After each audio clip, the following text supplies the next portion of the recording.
जय जगन्नाथ सांग मैंने आज पवित्र राखी पूर्णिमा अवसर में आपण मानक हार्दिक अभिनंदन। आज राखी पूर्णिमा सांग मैंने भिडियो टी जमार स्किप करेंगे शेष जाए देखूँ। प्रत्येक वर्ष मो भौणी मो हाथ राखी बांधवाई आसे ए वर्ष आसी पारानी तो से पड़ोसा घर भौणी जड़े पीसर झील से मो हाथ राखी बांधि देखूँ आशीर्वाद करूँ सान भाणी मोर खुशी रहू भल रहू। सांग मैंने वर्ष आपण मैंने राखी बांधि कि ना मत कमेंट जनइबे। मो भौणी घरे तार किसी असुविधा थी से मो हाथ में ए वर्ष राखी बांधि ना से मो मन बहुत दुख।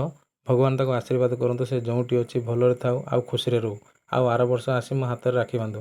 सांग मैंने आपण मैंने जोटी था कि देखूँ भगवान आमको यही गोटे दिन देते भौणी मान सहित सुख दुख बांटापी। भौणी मैंने जहाँ भी भूल करूँ आम भाई मैंने क्षमा करदेवा उचित। आउ असुविधा बेले भौणी मान पाखे छिड़ा हो रहा भाईर कर्तव्य। ए समाज रे भाई जेते रागु पछे यही राखी देखिले ता भौणीर स्नेह आदर आउ ता भौणी प्रति ता कथा घटी घटना बहुत मन पड़े। अलग समय भाई भौणी भेटी था किंतु आज यही दिन टी माने राखी पूर्णिमा दिनटा एत स्पेशल जे न कहबार कथा। सांग मैंने भिडियो भल लगे चैनल टी को मोर लाइक शेयर सब्सक्राइब करेंगे। रही पुणी देखा नेक्स्ट वीडियो रे। जय जगन्नाथ।